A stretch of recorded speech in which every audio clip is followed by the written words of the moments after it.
So, once I've given my speech, the audience members will know what Betty Louis Beets of Texas did to her husband and what happened to her as a result of her actions. So, Betty Louis Beets of Gun Barrel, Texas was arrested for the murder of her 5th husband, and I'm related to her. So, in 1983 specifically, Miss Betty Louis Beets was arrested and convicted of the murder of her 5th husband and was sent to be executed in Henderson County, Texas. But Betty Louis Beets' childhood was full of abuse and hate from the moment she was born, which bled into all of her marriages, making them all in either one of three ways: divorce, murder, or attempted murder. And with that, let's start with her childhood.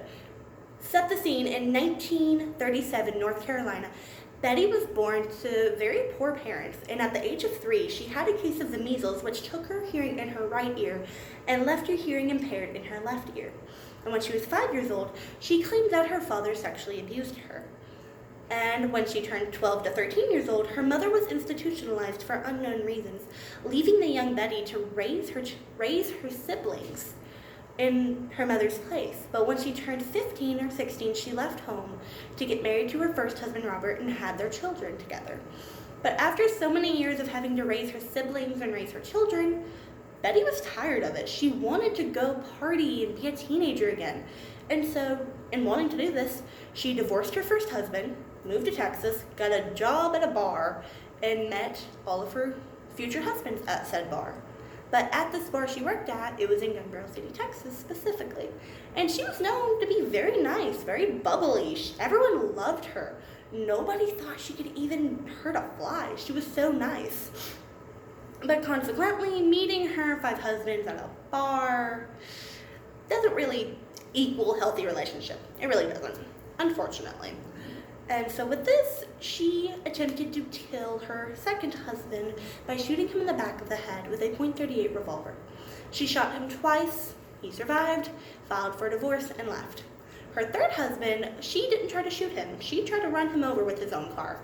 Thankfully, he jumped out of the way, was saved, and he got a divorce, and he tried to take her to court, dropped the charges, then remarried her, and then divorced her again after like a month. Good on him for trying to save the marriage, but I mean, there really wasn't much there to save if you ask me. But with her 4th and 5th husband, they weren't so lucky as her first through 3rd husband. They were not lucky at all. And she used a .38 caliber revolver to shoot and kill her 4th and 5th husband, enlisting the help of her daughter Shirley to hide her 4th husband's body, and her son Robbie to hide her 5th husband's body in the wishing well in their yard that her 5th husband had built. And this is her mugshot that she had taken when she was arrested for the murder of her 5th husband. But from helping with a murder to tipping off the police, Betty had been double-crossed by her son, Robbie. According to my Aunt Gloria, Robbie had told the police in early '83.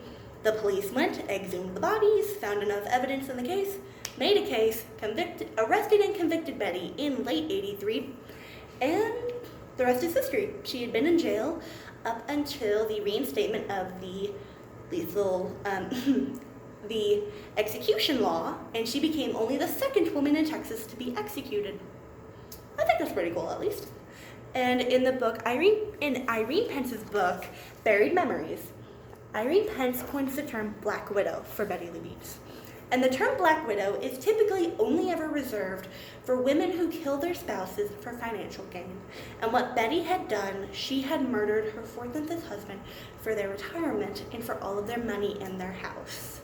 There was no actual abuse going on in these relationships, just malice and hatred towards these men that Betty had felt towards them. And so, in the whole, honestly, Betty Louis Beets' was exceptionally rough childhood that was full of hatred, did have a toll on all of her marriages, making them either end in divorce, murder, or attempted murder, unfortunately, and her ended up being executed by lethal injection in February of 2000 at like 6:15 p.m. And today I told you about how Betty's childhood was full of abuse and hate, which ultimately did end up into her execution. And I do feel bad for her because of what happened to her in her childhood is led up to all of these murders and crimes happening. But it happened, and it does kind of suck. But on the bright side, my mom and I both grew up in the town where this happened, Gun Barrel City, Texas, in Henderson County area.